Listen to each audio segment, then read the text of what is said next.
Hi, everybody. Tim Hughes here. I'm the CEO and co-founder of DLA Ignite. And with me today, I've got Mike Todasco. And we're going to be talking about AI wearables. Not something that I know. I don't know anything about AI wearables, and I'm hoping at the end of this, I am. So, Mike, where can people find you? Yeah. LinkedIn is the best place, Tim. So just LinkedIn, just search for Tedasco. That's me. So, when we met and we did the preparation call, I must admit I found it fascinating, and I booked 30 minutes for it, but I could have talked to you for ages because there was so give us a little bit of background in terms of because you've done some really interesting jobs. You were at R&D at PayPal, and so just give us a little bit of background. Yeah, I mean, good look, going all the way back. I actually started my career as like finance and accounting, all Okay. that whole sexy world Yeah. is how I started off. And look, I did that, but I always was really interested in technology. I was the guy in the neighborhood. This is not a joke. In 2004, that actually had a robotic lawnmower that would mow my lawn. This was Wow, 21 years ago. that would have So been it was pretty primitive, needless to say. It was probably pretty dangerous as yep. well. But yeah, I was always the guy who tinkered on that stuff, even though like my background isn't formally as an engineer. I think I've just always thought that way. I started my own business at one point, online e-commerce site. I had no idea what I was doing, failed miserably, but that led me to PayPal. Frankly, like my interview at PayPal was, hey, I used to do finance and accounting, but I started a company and these are all the ways I screwed up. And that was my interview there. And that got me in the world of technology.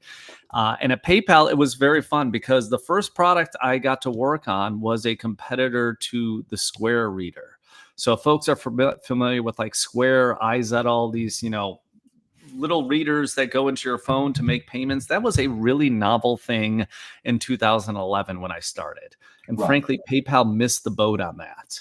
So I got to enter the world of hardware at PayPal because it was the first hardware product that PayPal as a company ever made. And so there was another hardware product we could talk about called Beacon after that. But then when PayPal split with eBay in 2015, 2016, I had a kind of a unique opportunity to take on the role of innovation for the company.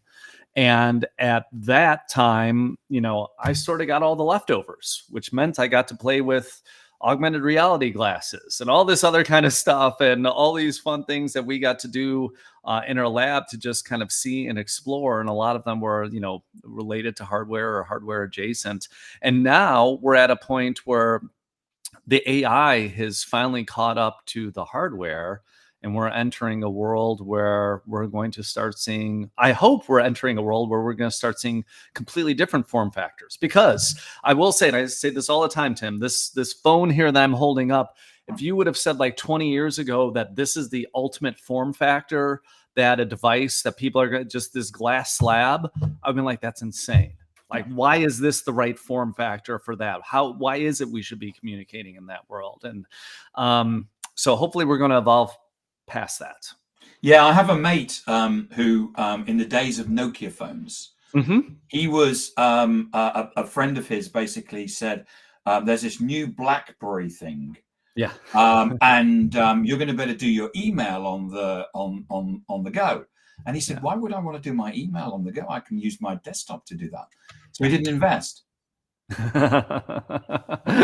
And not investing in research in motion in 98 or Yeah. whatever. It would have been Yeah. something like that. Yeah. Yeah, I mean that would have been a handsome payday to do Yeah. that, assuming they sold before the company went. Actually, I think Research in Motion BlackBerry is still around, but yes, handsome payday, needless to say. Yeah, look, I think here's the. It's hard. We don't know. Let me tell a story actually. So around that same time, it was actually probably a year before, 97, because I looked this up recently. I was in undergraduate school. I was at a university and taking a psychology class. It was a teacher's assistant that was teaching it. So somebody a little bit younger than a professor, probably in their, mid-20s, let's say. At one point, the teacher's assistant walks in and says, "Hey, before class, hey, I'm getting married. Just wanted you all to know all that." And we're like, "Oh, that's cool. Good for you. How'd you meet your fiance?" And he says, "Oh, I met her online." On the internet, yeah. And this was 1997. What was the reaction? Literally, the class of myself and others, like literally, there was laughter when he said that. I mean, it was literally, and it was one of those things like,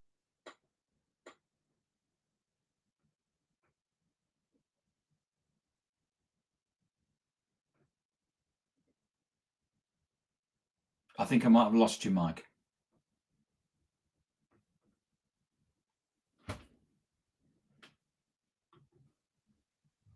Sorry. I'll continue from there. Yeah. Okay. Start again because I cut it out. Yeah, no problem. So, go back 1997. I'm in undergraduate at university, taking a psychology class. Teacher's assistant in his 20s says to the students, "Hey, I'm getting married," and we're like, "That's wonderful, good for you." Somebody asks, "How is it that you met your wife?" And he says, "I met her online."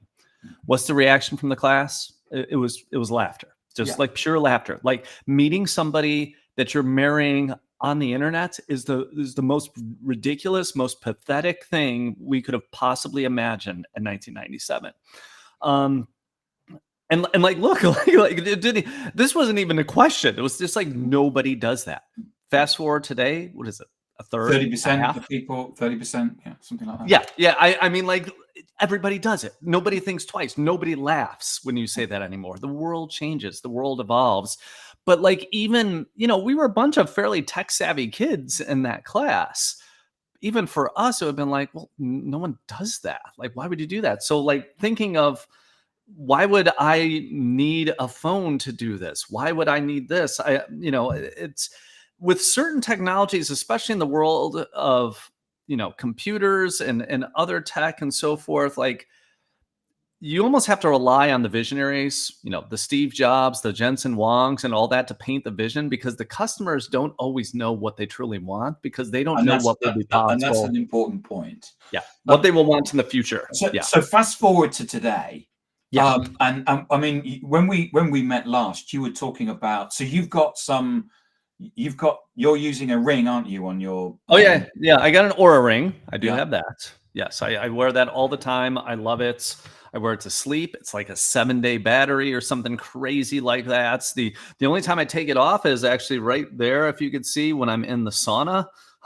That's the one thing, because I don't want to fry the electronics in there. But other than that, I like literally never take it off my hand, and it's great. And even we use it with my even younger daughter, who's 11. She has her own Aura ring. We use it for sleep and fitness and all this other kind of stuff for her. It's great.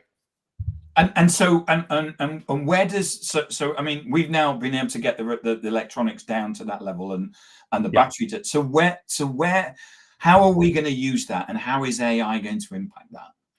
Yeah. So look, there's a lot of different form factors. So very famously recently, OpenAI said that they're acquiring Johnny Ive's company. So for folks who don't know, Johnny Ive is the, really brilliant architect of, I think he was a designer on the iPod. iPod. And I was thinking before that, what was the Mac with the different colors? I think yes. What the hell's the name of that thing? I can't remember. I remember, yeah. Not the iMac. I can't remember what but like, I mean, all of this, the iPod and so forth, but like Johnny Ive was like, the design guru behind that. Had it, and effectively he got acqui-hired by OpenAI for $6 billion. And what is and all that they have said, they're building some AI device, and we don't know what that is. It could be a lot of things, because look, the electronics and the components are getting cheaper. They are getting smaller. You could have a ring. You could have some kind of bracelet. This is my daughter's bracelet. Actually, my daughter made this for me, but like same kind of form factor. The thing about this is that it's actually it's now holding us back in terms of our innovation, isn't it? Yes. Because we call it a phone, but nobody calls each other. Nobody rings each other. No, So no, it shouldn't be exactly. a It's a phone. legacy. Yeah. That's right. It's now a legacy item. And Yeah, what I don't know about you, but what I'm waiting for is the next leap forward. yeah. And kind of what Sam Altman is saying is that his purchase of that company is about that next leap forward, isn't it? Yeah, that's exactly right. I mean, and to kind of finish that off, and we can even go other crazy routes, but the most obvious ones: Ring, band, something that's sitting in your ear. Like, don't tell me that Apple is not, and they are. I think it's pretty clear they're looking to put cameras on these things. They're looking to put more intelligence inside. Things that are going to be sitting inside your ear. Or the one that's exciting me the most is in the glasses. Yeah. This is something that's been fascinating for quite some time. Meta, I've had the Meta Ray-Bans for probably about 18 months or so now. Okay.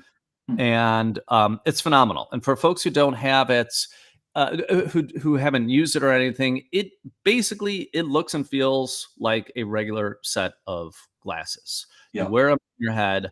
It offers a couple different, kind of bonuses. It has speakers in it, and it's Hmm. Bluetooth connected. So you can be listening to music, talking to an AI agent. You could do any of these kind of things while you're actually wearing these devices. And I do Right. that all the time. But it can also take pictures. It can actually, because there's little cameras kind of just on the side of it. And you can even then have the AI see out, and it could see the world around you and then talk to you through that and what's happening. Because I went to the launch of Google Glass here in London, Yeah. and they were very rudimentary. Yes. Yeah. Google Glass. Yeah. It actually, so one of the things Meta does not do yet is it actually has no screen in it. So you don't see it. It's all done through your ears. Google Glass Okay. 12 years ago actually tried to do that. Now, I think Meta will introduce screens. Hmm. Intel actually had a really interesting company that they acquired, and then they shut down the project entirely. I can't remember what it was. This was late 2010s, where they did have a fairly rudimentary screen in a set of glasses that they were using. But it was also like monochrome. It was like red or something like that. You're not getting vivid 4K or anything like that eventually, but like these things are going to be baby steps to get there. Yeah. It's the exact same thing. If you go back and look at like the specs of an iPhone 1 versus an iPhone 16 or whatever it is we're at today, quite a difference. Well, quite it's a the gap. difference between playing Snake on a Nokia, isn't it? And Yes, exactly. Exactly. By the way, Tim, and this is a sidebar here. You just mentioned Snake. I actually just bought a Nokia. So actually, one day a week, I said I'm going to go dumb phone, and I'm just going to have my calls forwarded to my dumb phone. And so I literally just bought a Nokia. Yes, they still sell them and all that. And little did I know, I'm trying to go dumb. So just texts and calls. I want nothing else for one day a week. Snake is still on there. So Snake, they haven't escaped. And I can't delete it either. I'm like, okay, I just really need to not play Snake, but Snake is still there.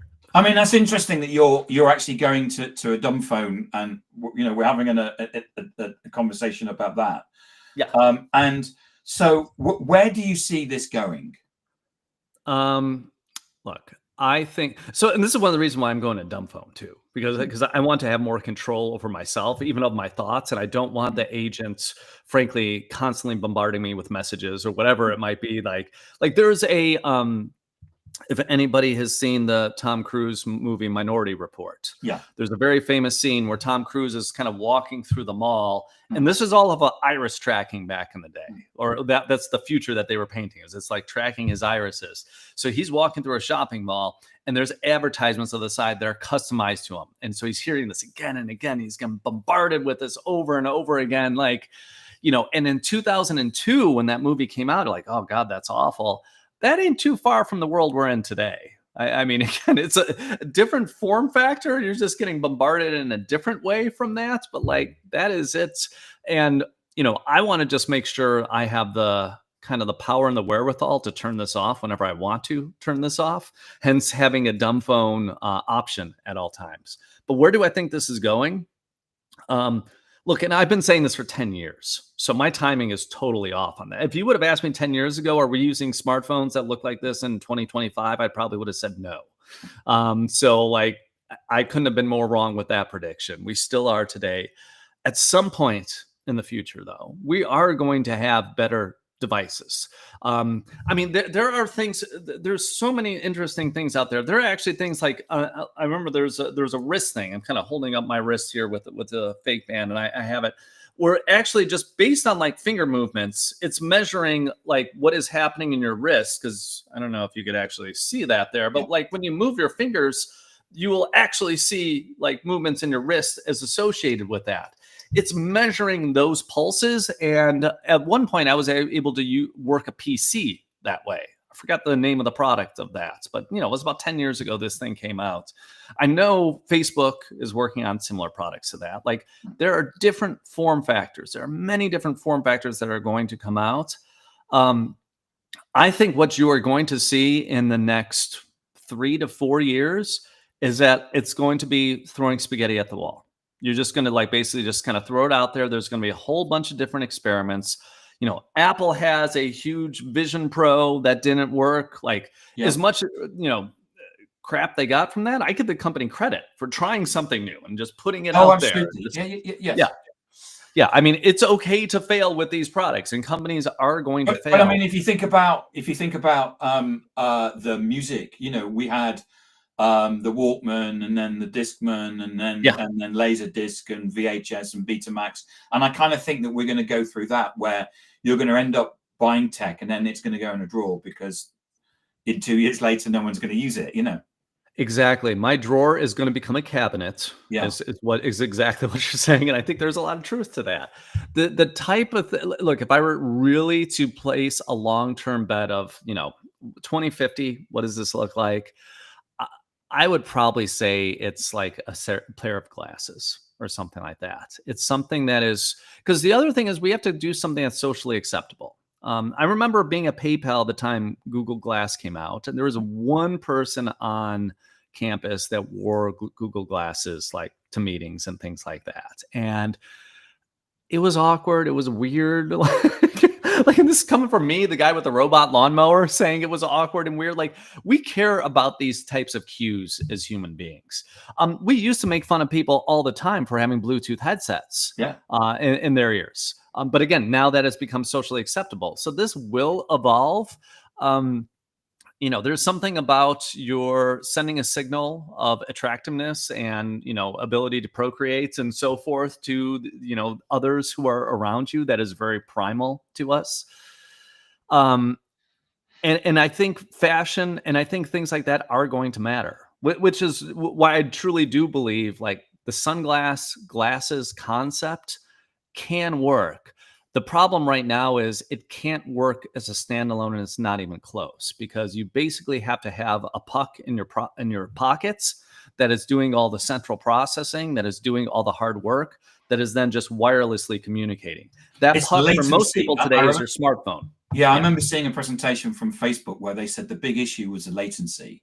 That's because what you're looking to do is transmit large quantities of data. Yeah. And then basically, and so one of the issues they had was around the number of people in a room.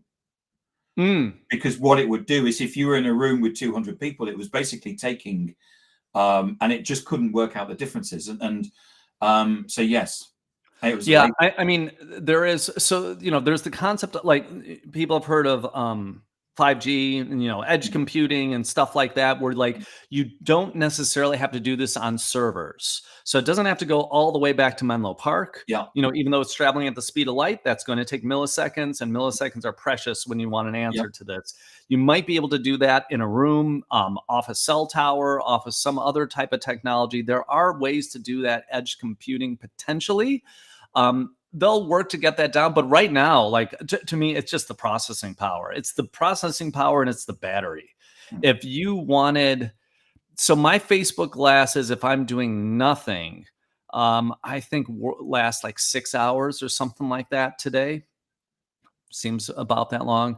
If it was like constantly running video, like scanning my environments, it's probably going to last like 20 or 30 minutes. Yeah. And that just doesn't work. So, okay, you need it to work maybe at least 6 hours. So battery technology has to be like 12x what it is today to be able to sit in that same form factor. Like the math doesn't quite work with where we're at today with the tech, but that's why I say like 25 years time, like anything is possible.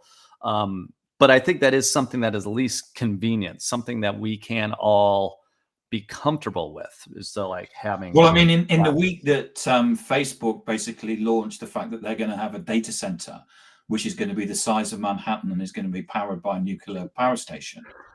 Yeah. Just to date this podcast. Yeah.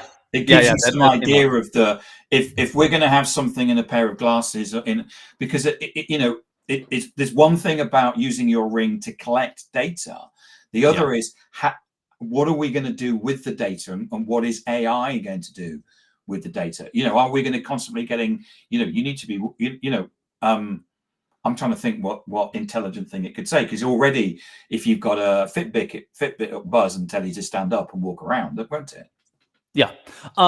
Look, I mean, if we had an always on digital assistant, there's a lot of value it could add. It could, it could be reminding me, if you've ever been on a TV show or a program, you have a producer in your ear that's giving you feedback, maybe the next question to ask, a follow-up saying, hey, you actually stated that wrong. You might want to like change that because that was erroneous, or whatever it might be. Like, just in this conversation that we're having right now, or in any day-to-day conversation, I mean, I think for most people, the holy grail of this is that it's going to be able to do facial recognition and just recognize people that you have met before. Like for most people, and I think language will be grail of this. And I mean, I think language will be the real-time auto translation.